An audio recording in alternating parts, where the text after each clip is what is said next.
Eliot Ness was born April 19, 1903, in Chicago, Illinois, the youngest of five children. His parents, Peter and Emma Ness, were Norwegian immigrants who provided a middle-class life with hard work and practical living.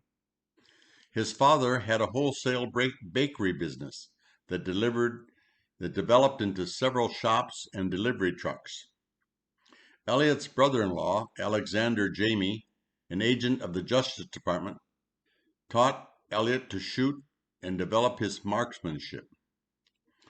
Eliot attended the University of Chicago and earned a degree in business and law, and upon graduation in 1925, he decided to become a retail credit investigator.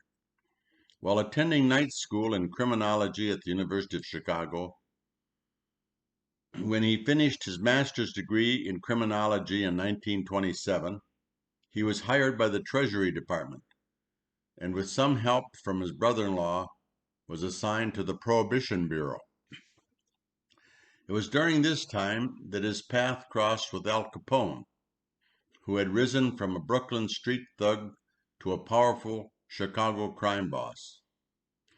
Ness and his special investigative unit destroyed Capone's breweries and gathered evidence of his prohibition violations.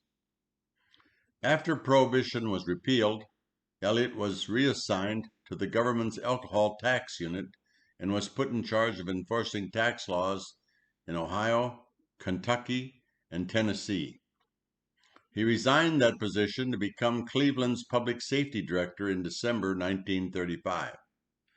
Eliot Ness rooted out corruption in the police department, smashed gambling and extortion rings, dealt with violent street gangs, upgraded fire and traffic safety, and was behind the indictment of at least 12 high-ranking police officials.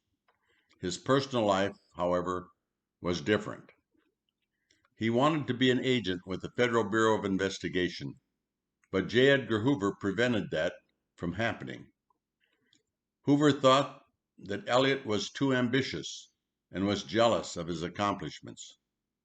Eliot became disillusioned, depressed, and began developing a drinking problem that contributed to his two failed marriages. One night, he struck another car and fled the scene, and later tried to cover it up. He resigned 3 weeks later. In 1956-57, Eliot Ness, along with the help of professional writer Oscar Fraley, co-authored a book called The Untouchables, telling of Ness's experience with Al Capone and the Prohibition Bureau. The book was not a bestseller, but Hollywood liked the story, so it was made into a television series starring Robert Stack, and later a movie starring Kevin Costner. However, Eliot Ness was not responsible for Al Capone's going to jail. That was done by Internal Revenue Service agents because Al Capone was tried and convicted of tax evasion. Eliot Ness died of a heart attack on May 16, 1957, just months before his book, The Untouchables, was published.